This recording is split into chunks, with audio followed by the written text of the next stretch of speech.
The first reading is from the Acts of the Apostles. An angel of the Lord said to Philip, "Get up and go towards the south, to the road that goes down from Jerusalem to Gaza. This is a wilderness road." So he got up and went.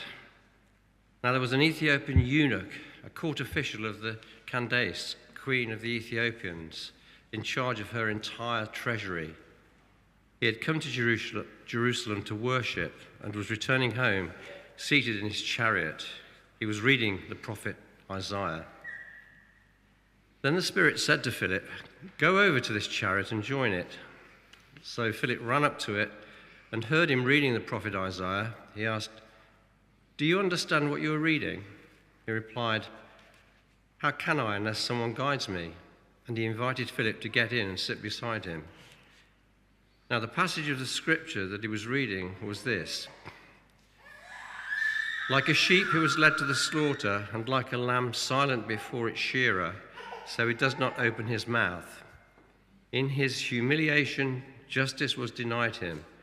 Who can describe his generation?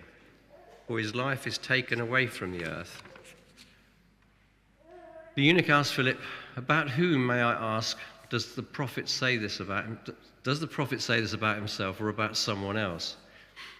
Then Philip began to speak, and starting with the scripture, he proclaimed to him the good news about Jesus.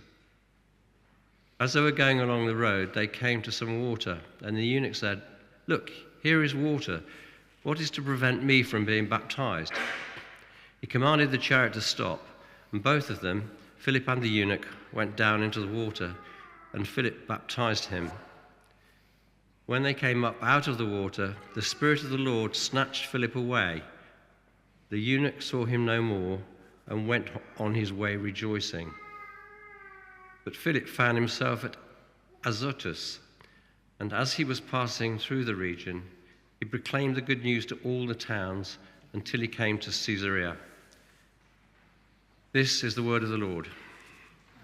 Thanks be to God.